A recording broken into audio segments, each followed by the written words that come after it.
የሎጎ ሐይቅ ሪዞርት ከ130 ሜትር በላይ ርዝመት ያለው ህንፃ ሲሆን የምድር ውስጥና 4 ፎቆች አሉት። አጠቃላይ የወለል ስፋቱ ከ13000 ካሬ ሜትር በላይ ነው። በውስጡ ከ350 ሰው በላይ መያዝ የሚችል ሁለገብ አዳራሽ፣ በተራራ አናት ላይ በልዩ ሁኔታ የተገነባ ሬስቶራንት፣ የአዋቂዎችና የልጆች የመዋኛ ገንዳ፣ ደረጃውን የጠበቀ በኮንክሪት የተሰራ የሄሊኮፕተር ማሳረፊያ፣ የቡና ማቅረቢያ ቤት፣ ለሆቴል አገልግሎት የሚሰጡ ክፍሎችና የጥበቃ ቤቶች አሉት። እነዚህ ከላይ የተዘረዘሩት ግንባታዎች በአጠቃላይ ከ16722 ካሬ ሜትር በላይ ስፋት ይሸፍናሉ። ከዚህ በተጨማሪ በፕሮጀክቱ ከ3.7 ኪሎ ሜትር በላይ የኮንክሪት አስፓልት የውስጥ ለውስጥ መንገድ፣ ከ100 በላይ መኪኖች መያዝ የሚችል የኮንክሪት አስፓልት ፓርኪንግ፣ ዘመናዊ የቆሻሻ ማጣሪያ፣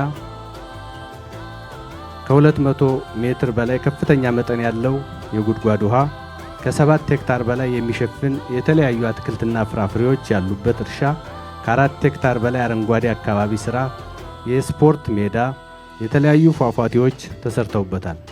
ሐይቁ ከደለል ለመጠበቅ የሚያስችል ከ1 ኪሎ ሜትር በላይ ርዝመት ያለው የዓለት ሙሌት ስራም ተሰርቷል። በዋናነት በዚህ ሪዞርት ውስጥ 67 የተለያዩ መጠን ያላቸው ክፍሎችና ከ80 በላይ አልጋዎች ተገንብተውለታል። ሁሉም አልጋዎች እይታቸው ወደ ሐይቁ ነው። ለተለያየ አገልግሎቶች የሚውሉ 4 የተለያየ መጠን ያላቸው የስብሰባ አዳራሾች፣ ዘመናዊ የስፓ የጂምና የውበት ሳሎን ተገንብተውለታል።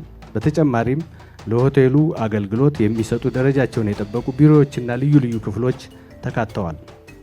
በዚህ ፕሮጀክት ለሁሉም ህንፃዎች አስተማማኝ የሆነ የእሳት አደጋ መከላከያ፣ አጠቃላይ የግቢውን ደህንነት ለመጠበቅ የሚያስችል ሲሲቲቪ፣ እያንዳንዳቸው 800 ኬቪኤ በላይ ኃይል ማመንጨት የሚችሉ 2 ጄኔሬተሮች፣ ከ300,000 ሊትር በላይ መያዝ የሚችሉ የውሃ ታንከሮች፣ ዘመናዊና ኃይል ቆጣቢ የውሃ ማሞቂያ ስርዓት ተገጥሞለታል።